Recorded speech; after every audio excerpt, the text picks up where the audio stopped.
Бүген безнең бик актуаль тема һәм кәрәк тема ул гореф-гадәттәр.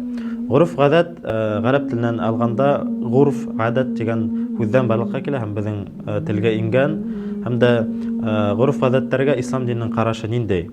Кайһы бер гореф-гадәттәр ислам диненә тап килә һәм дә улар хуплана, кайһы бер гореф-гадәттәр ислам диненә тап килмәй, уларны без эшләмәскә тиешбез инде.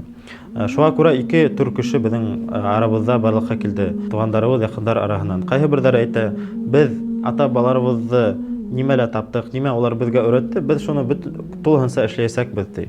Уларга әйтһәк, мәсәлән, был гамәлләрне, йолаларны, гореф-гадәттәрне эшләргә кирәкмәй, чөнки динебезгә тап килмәй. Динебезгә каршы килә тиһәк, улар әйтә, юк ди, безне ничек өйрәттеләр, без дә шулай эшләячәкбез ди. Шуңа мисал булып Аллаһ Субханаһу ва Тааля Коръәндә әйтә: وَإِذَا قِيلَ لَهُمُ اتَّبِعُوا مَا أَنزَلَ اللَّهُ قَالُوا بَلْ نَتَّبِعُ مَا أَلْفَيْنَا عَلَيْهِ آبَاءَنَا أَوَلَوْ كَانَ آبَاؤُهُم لَا يَعْقِلُونَ شَيْئًا وَلَا يَهْتَدُونَ.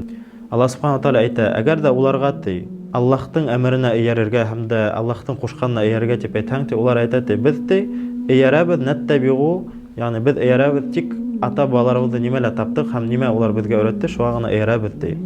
Һәм дә Аллаһ Субханаһу ва Тааля әйтә, әгәр дә һезнең ата-бабаларыгыз белмәгән булһа ди, һәм дә улар туры юлдан бармаган булһа дип безгә һорау бирә.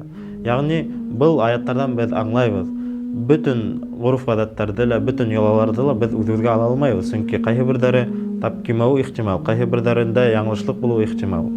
Икенче кешеләр әйтә, безгә йолалар кирәкмәй ди. Ул якка караганда безнең динебез әлбиттә өйрәнгәндә, усул фикъ дигән фәндә өйрәнгәндә лә, кем диндә өйрәнгән белә ул фәнде, унда аерым бер урын бар, гореф-гадәт, гореф дигән.